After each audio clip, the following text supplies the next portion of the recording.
এর আগের একটা নাগারকোটের এপিসোডে আমি আপনাদের সাথে শেয়ার করেছিলাম মিস্টিক মাউন্টেনে আমাদের রুম ট্যুর। আর আজকে হচ্ছে এই হোটেলেরই আরও বাকি পার্টগুলো আপনাদের সাথে শেয়ার করব। Hello everyone, welcome to our another blog. নাগারকোটের আরেকটা এপিসোডে আপনাদের সবাইকে স্বাগতম।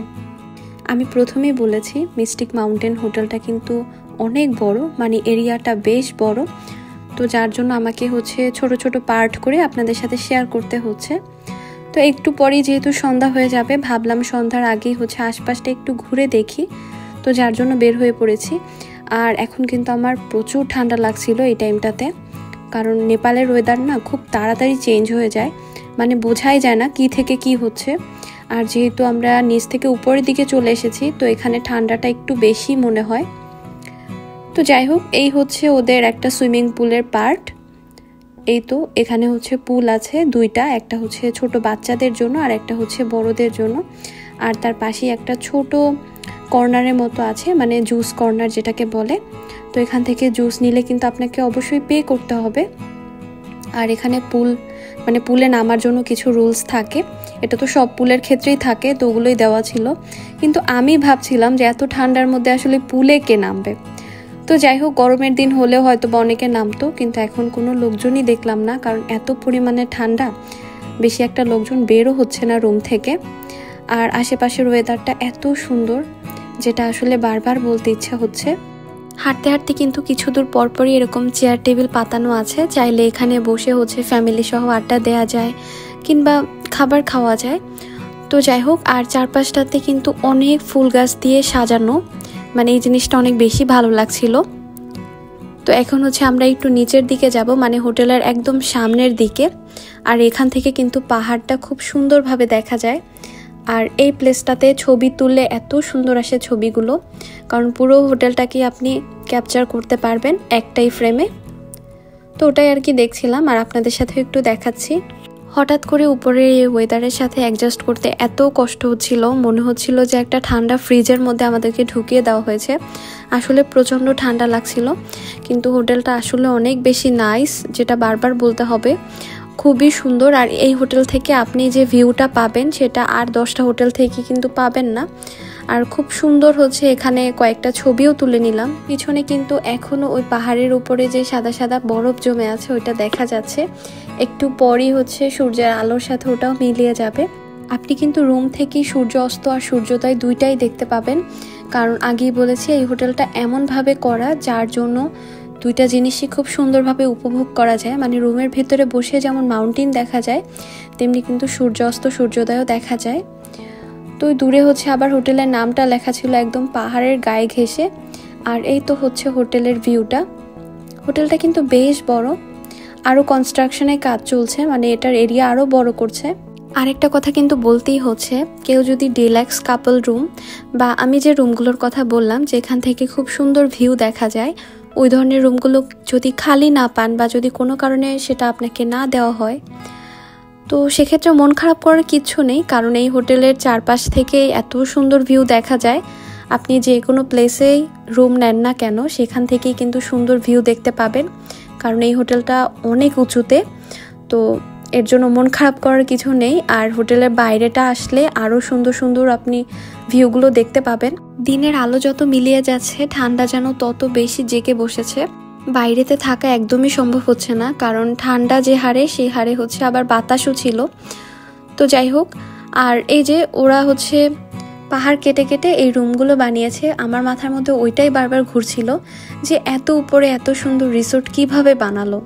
কারণ আমাদের কিন্তু উঠতে অনেক টাইম লেগেছে, আর রাস্তা তো আপনাদেরকে দেখালামই।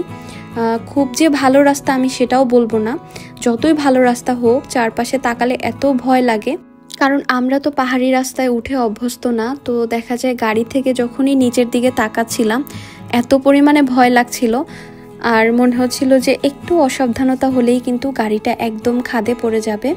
যদিও এখানকার ড্রাইভার বা ক্যাপ্টেন যেটাকে বলে ওনারা নেপালের ভাষায়, ওনারা খুবই অভিজ্ঞ, তারপরও মনের মধ্যে তো একটা ভয় থেকেই যায়। তো এই তো এখন হচ্ছে বাইরের ওয়েদারটা উপভোগ করে তারপর হচ্ছে রুমে চলে যাব। আর আপনারা দেখেই বুঝতে পারছেন প্রচুর বাতাস ছিল এই টাইমটাতে বাইরে। এখন কিন্তু টাইম প্রায় 5:30টার মতো, আর পাহাড়ে কিন্তু খুব তাড়াতাড়ি হচ্ছে রাত নেমে আসে। মানে সন্ধ্যার টাইমটা একটু তাড়াতাড়ি চলে আসে পাহাড়ে। তারপর হাঁটতে হাঁটতে এই স্ট্যাচুটা আমাদের চোখে পড়ে, আর এটা কিন্তু একটা বিশাল আকৃতির দৈত্যের মতো। আমি জানি না এটা আসলে কিসের স্ট্যাচু বা কিছু একটা। তো যাই হোক, এটা দেখে আমার বেশ ইন্টারেস্টিং লাগলো ব্যাপারটা, তো ভাবলাম একটু ভিডিও করে রাখি। যদিও পুরোটা হচ্ছে আমার ফোনের ক্যামেরাতে ছিল না, এত বড় সাইজের ওইটা। তো তারপর এপাশে আরেকটা কর্নার হচ্ছে বিল্ডিংয়ের মতো আছে, মানে এটা হোটেলেরই একটা সাইড।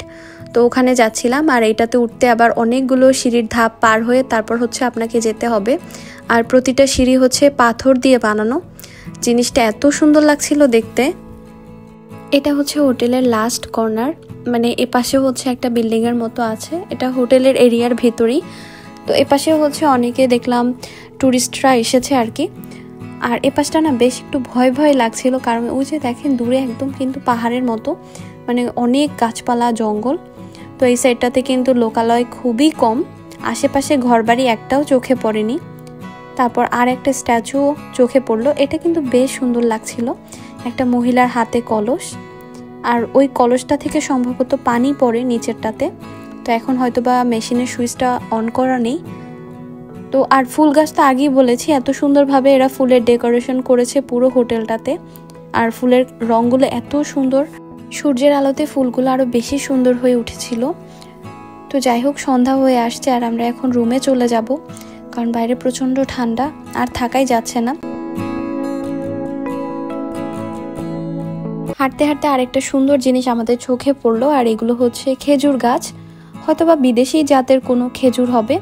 ছোট ছোট গাছে এত পরিমাণে খেজুর হয়ে আছে, আর রংটা দেখেন একদম জাম কালারের মতো, মানে মনে হচ্ছিল যে জাম হয়ে আছে, আসলে এগুলো হচ্ছে এক ধরনের খেজুর। তো ওটাই হচ্ছে আমি একটু ভিডিও করে রাখলাম যে এত ছোট গাছেও কিভাবে খেজুর হয়, এটা তো এর আগে কখনো দেখিনি আমাদের দেশে।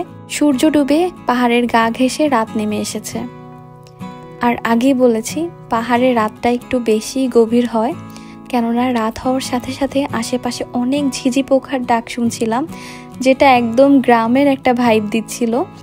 আর এই যে এই সিনটা দেখার পরে যে কারো মনে হবে যে আকাশে মনে হয় তারা উঠেছে, আসলে তা কিন্তু নয়, এটা হচ্ছে নিচের ওই ছোট্ট শহরটা কাঠমান্ডু।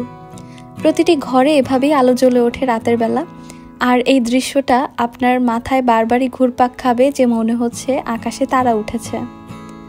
তো রাতের ভিউর কথা আলাদাভাবে কি বলবো, হোটেলটা এত সুন্দরভাবে লাইটিং করেছে যেটা আমার চোখে বিশ্বাস করতে দিচ্ছিল না। আশেপাশে লোকালয় একদম নেই বললেই চলে, যেহেতু হোটেলটা একদম উপরের দিকে। তো আশেপাশে তেমন একটা ঘরবাড়ি আমাদের চোখে পড়েনি। এই সময়টা এত পরিমাণে আলো থাকলেও চারিদিকটা একদম শুনশান নীরব ছিল, একটু গা ছমছমে পরিবেশ। তো এই তো হোটেলটা এত সুন্দরভাবে লাইটিং করেছে যে আপনি চাইলে এই সাইডগুলোতে রাতের বেলাও হেঁটে বেড়াতে পারবেন।